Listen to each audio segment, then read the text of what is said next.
Thank you, John. Today, I'm going to look at the results of our customer survey. First, I'll go through the survey questions, then summarise the results, and finally, I'll outline the conclusions. After that, there'll be time for questions and discussion. So, let's start with the survey questions. Turning to the results, as you can see from the diagram, most people decided what to buy when they saw the product at the showroom.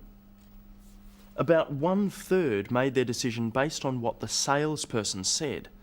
The others knew what they wanted to buy already. Most of those made their decision on the recommendation of a friend.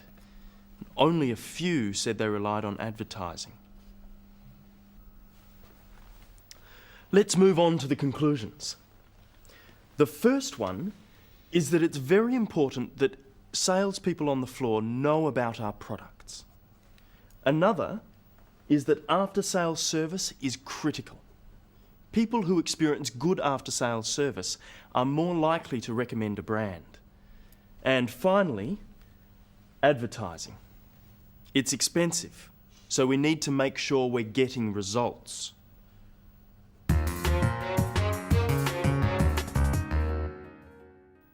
In today's program, we look again at a presentation. Tan is presenting the results of a survey. Let's see how he does it. How does Tan start his presentation? Today, I'm going to look at the results of our customer survey. When giving a presentation, it's important to state clearly what you are going to talk about at the beginning. What is your topic? For this, Tan uses the future tense, I'm going to. He could also have said, I will. And instead of look at, he could have used other words, examine, analyze, review, discuss. After introducing the topic, what does Tan do next? First, I'll go through the survey questions, then summarise the results, and finally, I'll outline the conclusions. After that, there'll be time for questions and discussion.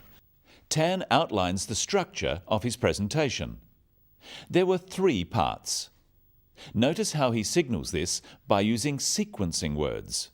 First, then, and finally. The structure of his talk is introduction, then part 1, survey questions, part 2, survey results, part 3, survey conclusions. There's one more sequencing signal in his introduction. Did you hear it? After that, there'll be time for questions and discussion. Even though Tan said finally he would talk about conclusions, he has something after that. This is because the questions are not part of his presentation. He's telling his audience that after he's talked about conclusions, it will be time to ask questions. So, sequencing words are very useful. They tell your audience how many parts are in your talk, and they can signal when you are moving from one topic to the next one. Sequencing words are words like firstly, secondly, thirdly, then, next, finally, after that, following that, and later on. Another type of signal can be used to show you are moving from one part of your talk to another. Here are 3 that Tan uses. Practice them with him. So, let's start with the questions. Turning to the results, let's move on to the conclusions. When we speak in English, pauses and intonation are as important as the words we use, because they help people understand. Listen. Let's move on to the conclusions. The first one is that it's very important that salespeople on the floor know about our products. Another is that after-sales service is critical. Without pauses or intonation, it's much harder to understand, and it sounds boring. Let's add pauses. Let's move on to the conclusions. The first one is that it's very important that salespeople on the floor know about our products. Another is that after-sales service is critical. Pauses should come between sentences, here. But you'll notice small pauses in the middle of sentences, after phrases. These help the listener to follow what is being said. Now we add intonation and stress. Let's move on to the conclusions. The first one is that it's very important that salespeople on the floor know about our products. Another is that after-sales service is critical. Intonation is the way we pronounce sentences. Note the downward intonation at the end of sentences. Let's move on to the conclusions. About our products. After-sales service is critical. Stress occurs in words and sentences. In words, one syllable is stressed. The wrong stress makes it hard to understand. So, conclusion, not conclusion. Products, not products. Even more important in speaking is to stress the important words in a sentence. This helps the meaning of what you are saying. It gives emphasis. So Tan says, let's move on to the conclusions. Stressing conclusions because it's the key word in this sentence. The other words stressed are the key words for understanding.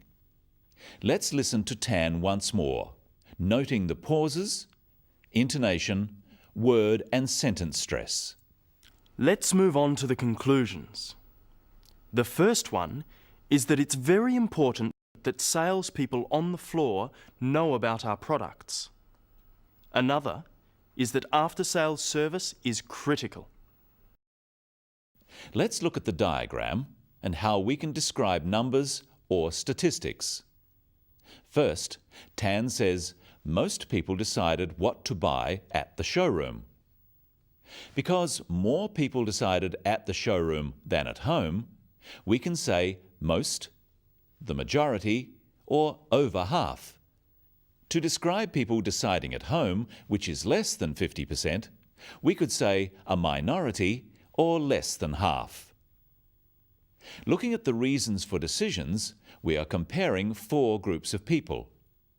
We can use descriptive words such as many, some, a few. And we can say the greatest number or the highest percentage. The greatest number of people went by the salesperson's recommendation. We could say only a few relied on advertising. And we can use words like approximately, about, nearly, over, and under. Approximately 1/3, about a quarter, over a quarter, under a third. Finally, let's look at Tan's conclusions. The first one is that it's very important that salespeople on the floor know about our products. Another is that after-sales service is critical. People who experience good after-sales service are more likely to recommend a brand. And finally, advertising.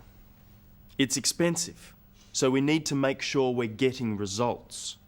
Notice again how Tan uses signals for his conclusions. His audience can clearly hear that there are 3. He says, the first one, another, and finally.